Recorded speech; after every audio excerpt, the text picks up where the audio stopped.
Allahu Akbar. Allahu Akbar. Yabroud. What could be the next strategic battle in Syria.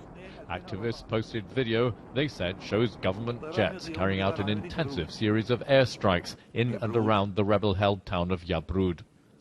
Rebels said they blocked attempts by regime forces and their Lebanese allies Hezbollah to advance on the town under heavy covering bombardment. Capturing Yabroud is important for the government to secure the main road from Damascus to the north and the coast, and to cut rebel supply lines from Lebanon. As the fighting went on, so too did the relief operation to evacuate vulnerable civilians from the old city of Homs, where they've been trapped with rebel fighters in terrible conditions. Another large group has been allowed out, but it's believed there are more to come. Although the extended truce expires on Wednesday night, the governor of Homs has said the operation can go on until everybody who wants to leave has done so. The people abandoning Homs join the millions who've already fled their homes. More than 2 million have crossed borders, like these at the huge Zaatari refugee camp set up in Jordan.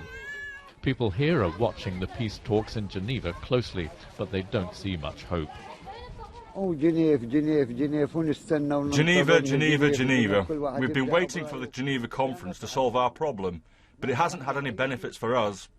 They didn't even do anything about besieged Homs. They can't send food or any supplies in to help them. This was the third day of the second round of the talks in Geneva, and so far all agree they've produced very little, but they haven't yet reached a dead end. Our delegation was surprised to find Ibrahimi giving the floor to the other side, who started talking about the transitional governing body, which is not really on the agenda. In fact, they were not able to reach a joint agenda. Left to their own devices, it's hard to imagine them reaching an agreement. So the mediator, Lakhdar Brahimi, has decided to bring the Russians and Americans in a day earlier than planned to try to get them to step up pressure on their respective allies. But nobody's holding their breath. Jim Muir, BBC News, Beirut.